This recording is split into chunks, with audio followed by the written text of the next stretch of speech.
all of our communities. Thank you. Thank you, General Clarke. General Clarke, when President Grant created the Justice Department in 1870, their first mission was to secure the civil rights promised by the Reconstruction-era amendments. And the first actions included the prosecution of Ku Klux Klan members who terrorized Black Americans. That scourge of white supremacist terror persists to this day in our country. Our law enforcement intelligence agencies have repeatedly warned that violent white supremacists pose the most lethal domestic terror threat. The threat is growing. Last year, FBI Director Wray told our committee that during his tenure at the FBI, the number of investigations and arrests of white supremacists has grown significantly. So I need to ask you two questions. We want more and better reporting of the incidents of hate in America. There are more than 70 cities in our country with populations over 100,000 who either did not report any hate crimes to the FBI or affirmatively reported they had no hate crimes during the reporting period recently. Even more troubling, 2020 was the third year in a row with a decline in law enforcement agencies submitting hate crime data to the FBI. We know the FBI data is deeply flawed because the Justice Department's Bureau of Statistics has reported that there are on average 250,000 hate crimes annually in the United States.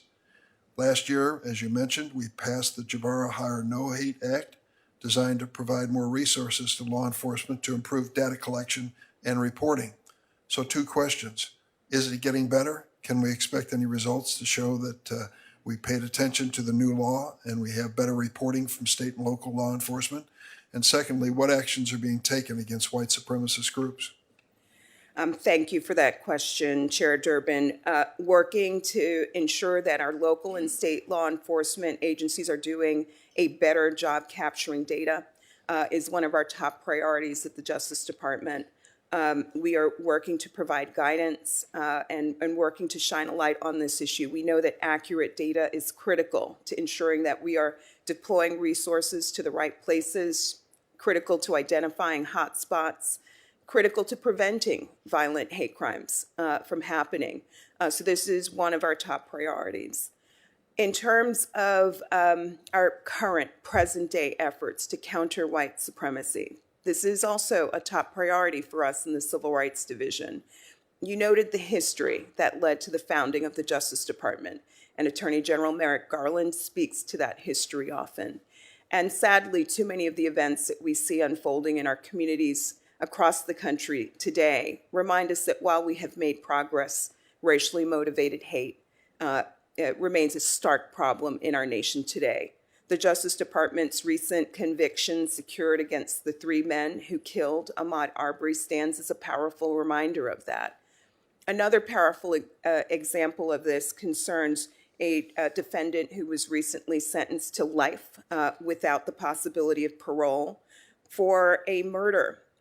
He targeted 2 Blacks and an attempted murder on a 3rd African-American at a Kroger store in Kentucky. He followed the Black man who was shopping with his grandson, shot him in the back of the head, then shot him several times in the torso, then shot a Black woman in the parking lot and attempted to attack a 3rd. Sadly, at every turn, we knew that racially motivated hate violence is alive and well, and the Civil Rights Division is committed to using the tools that Congress gave us to stand up to the threat. There's an inscription on a building downtown, not far from here, that says, "Those who don't learn history are condemned to repeat it."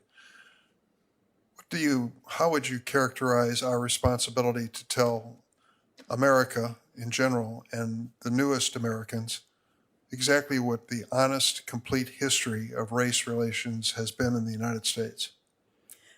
Critically important, Chair Durbin.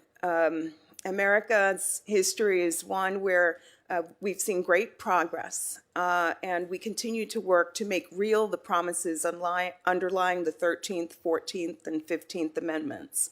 But sadly, we know that racial discrimination, racial harassment, racially motivated violence continue to be problems that threaten the safety of people living in their communities. threaten our children who are learning in school environments, pose threats to workers in the workplace. So it's important that we understand our history and that we continue to focus today on these long-standing problems that have loomed heavy throughout our nation's history. Thank you, General Clarke. Senator Grassley. Welcome, General. General Clarke, your